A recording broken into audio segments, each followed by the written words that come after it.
دیکھنے کی ضرورت نہیں. نبی کی زندگی قرآن بیان کرتا ہے, نبی کی زندگی احادیث میں موجود ہے, 10 لاکھ احادیث موجود ہیں. نبی کا اٹھنا بیٹھنا چلنا پھرنا بولنا معاملات سیاست حکومت ریاست سب موجود, ہر لائن سے زندگی کا ہر شعبے کے لیے رہنمائی ہے.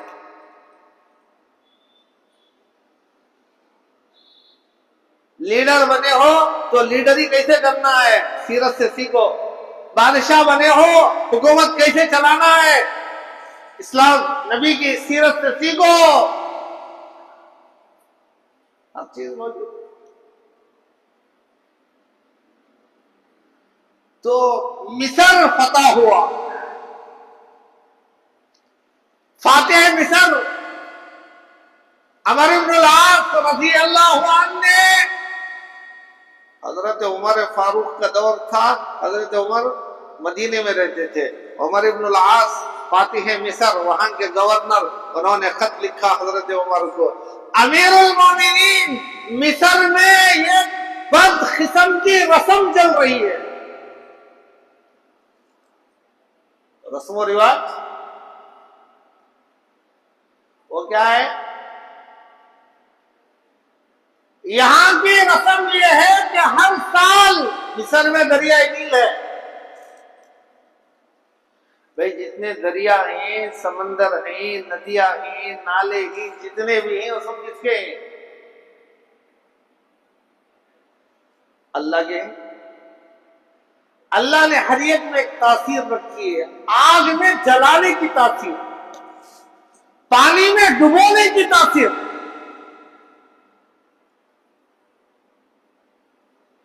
ہر ایک چیز کے اندر اللہ نے ایک تاثیر رکھا.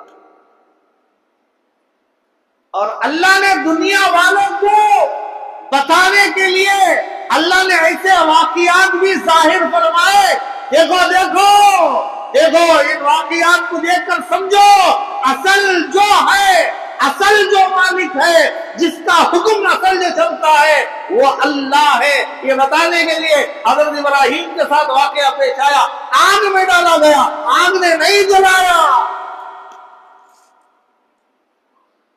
تو معلوم کیا ہو رہا ہے؟ آگ جلائے گی کب؟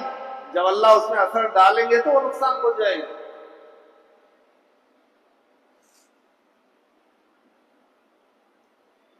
حضرت یونس علیہ السلام کو مچھلی نے نگل لیا. کسی آدمی کو مچھلی کھا لے تو وہ زندہ رہے گا بھائی؟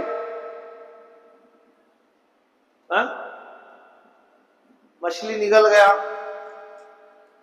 کوئی اور جانور انسان کو کھا گیا تو زندہ رہے گا؟ نہیں رہے گا. اللہ نے حضرت یونس کو مچھلی کے پیٹ میں رکھ کر پھر دنیا میں واپس لایا. مچھلی نے کنارے آ کر خے کی, حضرت یونس باہر آئے. سبحانک لا علم لنا لا الہ الا انت سبحانک انی کنت من الظالمین. اے اللہ تو پاک ہے, غلطی مجھ سے ہوئی.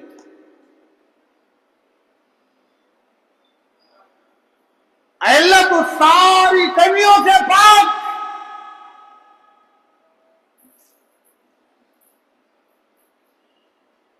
اگر کہیں کوئی اونچ نیچ نظر آ رہا ہے تو وہاں یہ سوچنا چاہیے کمی میری دماغ کی ہے, بنانے والے کی نہیں. تو یہ واقعات بتا رہے کائنات کا ریموٹ اللہ کے ہاتھ میں ہے.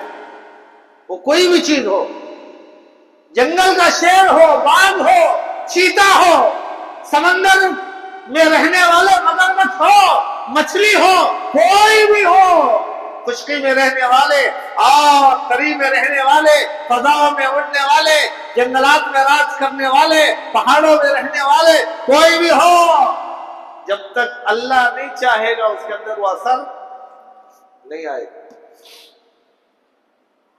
تو حضرت عمر بن العاص نے خط لکھا, امیر المومنین مصر کو فتح کرنے والے, مصر فتح ہو گیا.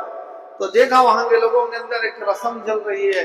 ہر سال ایک جوان لڑکی کو بناؤ سنگار کر, چمک دھمک برق لباس پہنا کر، بیوٹی کر کر، خوبصورت بنا کر، آراستہ و پیراستہ کر کر اتنا سوارا جاتا کہ دیکھنے والے کے آنکھ چکیا چوند ہو جاتا، اتنا خوبصورت بنا کر، شاندار لباس پہنا کر لے جا کر دریا میں ڈال دیا جاتا تو دریا کا پانی بہنے لگتا۔ سال میں ایک مرتبہ دریائے نیل کا پانی رک جاتا، جب تک نوجوان لڑکی کی بلی نہ دی جاتی پانی نہیں چلتا تھا، اور لوگوں کے ذہن میں بات بیٹھ گئی تھی کہ جب تک بلی نہیں دیں گے پانی نہیں آئے گا۔ یہ جاہلیانہ عقیدے اور اللہ سے یقین نہ ہونے کی باتیں ہیں تو لوگوں میں ہوتے، کیونکہ وہ وہاں کے لوگ مسلمان نہیں تھے، مسلمان بعد میں ہوئے۔ جب حضرت عمر بن العاص نے دیکھا یہ تو صحابی ہے، یہاں جو ہو رہا ہے غلط ہے، انہوں نے فوراً پرکھ لیا اور حضرت عمر کو اطلاع کی یہاں ادھر ہو رہا ہے، تو بھئی اب ہو رہا ہے پانی، نوجوان لڑکی کو جب اندر ڈالا جاتا دریا کے اندر تو پانی بہتا، نہیں ڈالتے تو پانی نہیں بہتا، یہ تو پانی کا مسئلہ ہے، کرے کیا؟ حضرت عمر بن خطاب نے خط لکھا، صحابی رسول تھے، حضرت عمر کا ایمان، اللہ اکبر، اللہ کے رسول نے جن کے بارے میں فرمایا اگر میرے بعد اور نبیوں کا سلسلہ اگر اللہ رکھتا تو میرے بعد عمر نبی ہوتا۔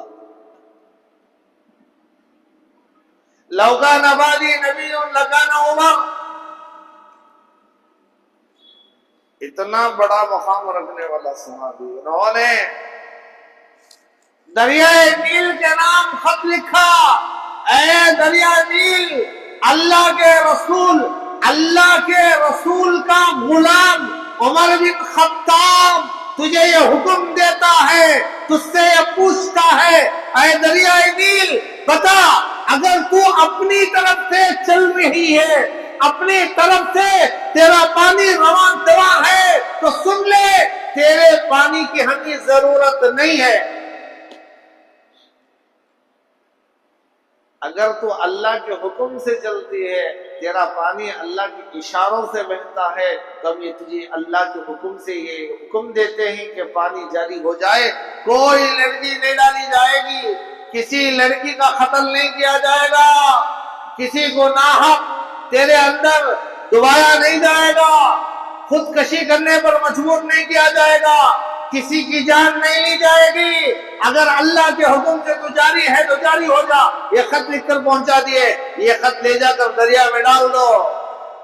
دنیا نے دیکھا، تاریخ میں لکھا ہے، جیسے ہی یہ چٹھی لے جا کر جب دریا نیل میں ڈالا گیا، چٹھی جیسے ہی گری، دریا اپنے آب و پورے زور و شور کے ساتھ، آب و تاب کے ساتھ اس کا پانی رواں اور دواں ہو گیا اور وہ رسم ختم ہو گئی۔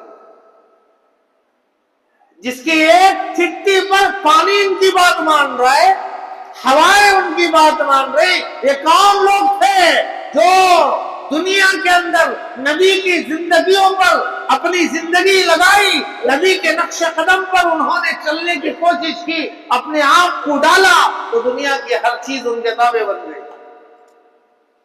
تو آج ہمیں سیرت سننے میں یہی پیغام ملتا ہے، یہی پیغام لینا چاہیے، یہی پیغام دیا جا رہا ہے، یہی سبق لینا چاہیے کہ ہم اپنی زندگیوں میں نبی کی سنتوں کو لائیں گے، اپنی زندگی ایسی گزاریں گے جس طرح گزارنے کا میرا رب نے حکم دیا، میرے نبی نے گزار کر زندگی بتائی، بنائی، دکھائی، اس طریقے سے ہم زندگی گزاریں گے تو میرے بھائیوں بھی یہ سننا، یہ بولنا سب کامیاب ہو جائے۔